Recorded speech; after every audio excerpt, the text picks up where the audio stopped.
doing? It's John Brewer here, South Florida restaurant guys. Some of you guys know me locally here. I'm a commercial broker. I deal a lot with restaurants. I also put up a lot of videos, content. I used to be a restaurant operator. I love restaurants. They mean a lot to me. And obviously we are going through times like we have never seen before. I read an article the other day talking about restaurants, and if you're looking for a barometer or some metric to use to figure out how many restaurants are probably or most likely going to go under, there really is no standard to go by. I mean, even the Great Depression is not a metric to use right now. So that being said, we started an organization a little while ago. Two dads from Delray just basically started this. I was one of them. The Socially Distant Supper Club is what we're calling it. And what it's basically given us is a chance to flash mob restaurants. So if you're a mom and pop local restaurant, you're trying to stay afloat right now, what we do is we create a certain menu, and then we come in early. We order our food up front. We are over 6,000 members strong right now. We've just started chapters in Fort Lauderdale. We've started chapters in North Palm Beach. We've started chapters in Lake Worth, Boynton Beach. We've started a chapter in Boca Raton. And we're just trying to help out as many South Florida restaurants as we can. The concept is pretty simple. Like I said, we kind of treat it as a catering event. One of the things I learned as a restaurant operator is I really liked catering events, and the reason why is because I knew exactly who was going to order what. The menus were figured out beforehand. I knew how many people were eating chicken. I knew how many people were having steak. I knew how they wanted their steak to be cooked. I knew how many people wanted fish. I knew who had a gluten problem. I knew whatever. I could take care of it all up front. So I figured if we could take that business model and kind of put it over into the restaurant business right now, we might be able to front load these restaurants with orders so that they can order beforehand. They know exactly how much food they need to order. They can hire back their staff for a day or two, bringing back morale for the place. And we've had some pretty good success so far. So I'm in Delray Beach, and at Papa's Tapas, we were able to do 160 covers. And we thought that was really good. And they were really happy about that, and they came right back and did another one. And then we even beat that on Thursday. That was on Monday. And by Thursday, we had Tim Finnegan's on board, and they did a great menu. And that's part of the keys, and we're going to go through that right now. But they did a great menu, and they were able to do 235 covers. Not only were they able to do 235 covers, but there were about 30 cars parked on Federal Highway creating a scene that everybody wanted to know about. And then also they were able to do alcohol there, so they were serving drinks. They were giving wine. They were doing wine to go along with those dinners, which I think is a very important detail, and we'll get into that as well. So I'm talking to my restaurant people here. I'm talking to people that may know restaurant people. I'm talking to people that love restaurants and maybe want to call your favorite restaurant and get them involved. I'm going to put all the information up here once I'm done with this, so you guys will be able to see it. We'll have contact information so you can get a hold of me. But here's some stuff for the restaurant people right now. We have a logo. And you must have our logo. So we have a logo. It's called the Supper Club. We're not making a dime off of this. Like I said, it's just two dads. I'm a commercial guy. I love my restaurants. We're trying to take care of them from Delray out. We must have our logo. Did you set up a special menu? Okay, we get a lot of people that have just handed us their to-go menus. They're just giving us their menus. I'm sorry, but that kind of feels like you're giving up. This is a special event. Now, you can do that event again next week, but the idea is either do a Taco Tuesday, a Thursday, something that's going to get people off the sideline. Think Dominos, right? Dominos, they do the same price for their pizza. They just package it different ways. One week it's 2 for 1, and next week it's 50% off. And they stuff to get people motivated. Make sure you have your phone number on there, okay? Basically what I'm talking about now is creating a flyer. So get on canva.com or hire somebody or get somebody to help you out. Find your niece or nephew who's going to graphic design school or whatever, and get yourself a dynamic flyer. And that's going to be posted on the Facebook page that we're doing right now. So that's going to be your billboard.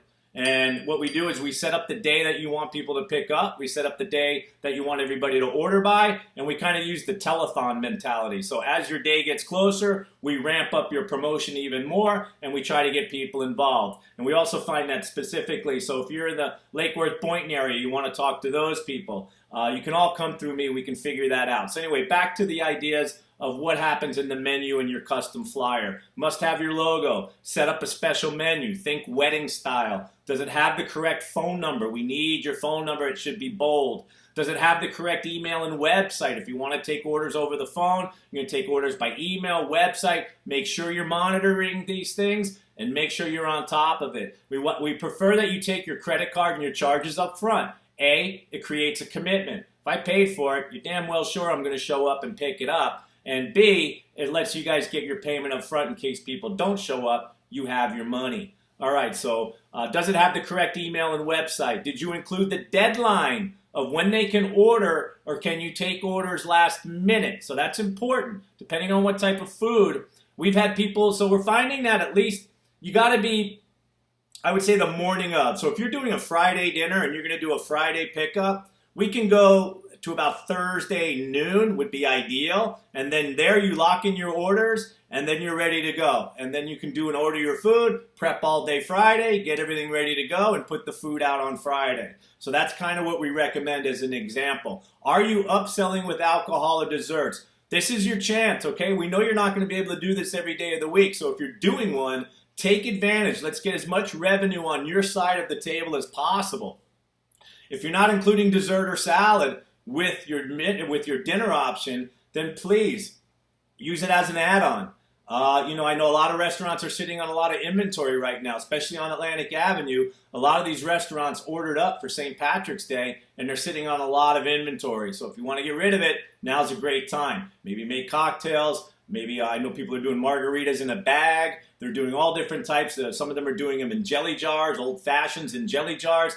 Be creative. The more creative you are, the more dynamic your flyer is, the more business you're going to get. We're all a team here, okay? I've got 7,000 eyeballs. It's going to be 7,000 eyeballs pretty soon. Then we get them driven to that page. You create a dynamic flyer. I guarantee you we're going to be able to get you a lot more business than you're getting right now. So did you include the deadline of when they can order, or can you take orders last minute? The other thing, did you upsell with alcohol or desserts? Did you specify a pickup and or delivery options and times? This is important. We've seen people drop the ball here. What do I mean? Some people are just saying, yeah, first come, first serve. Well, if you do that, guess what's going to happen? Everybody's going to show up from 6 to 6:30. I guarantee it. And you're going to be overwhelmed, and people are going to have to wait, and it's not going to work. Especially if you're making higher end food, you got to give them a half-hour window. So when they call up and you're on the phone with them, say, thank you and thank you so much, Mr. Jones, for participating in this. We're so happy, da-da-da-da-da.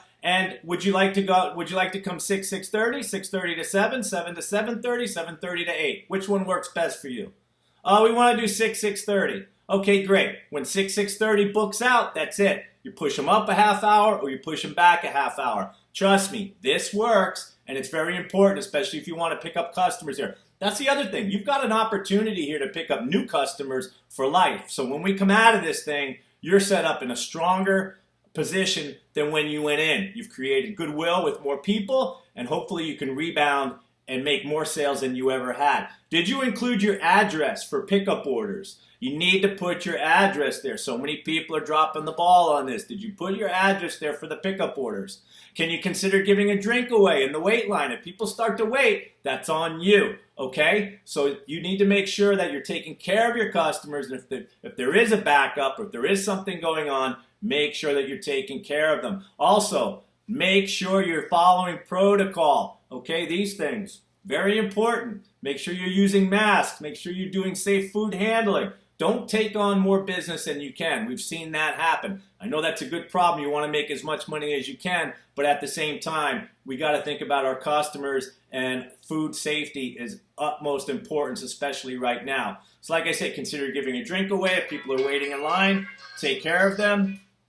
And then also, you're going to email your menus to floridasupperclubs@gmail.com.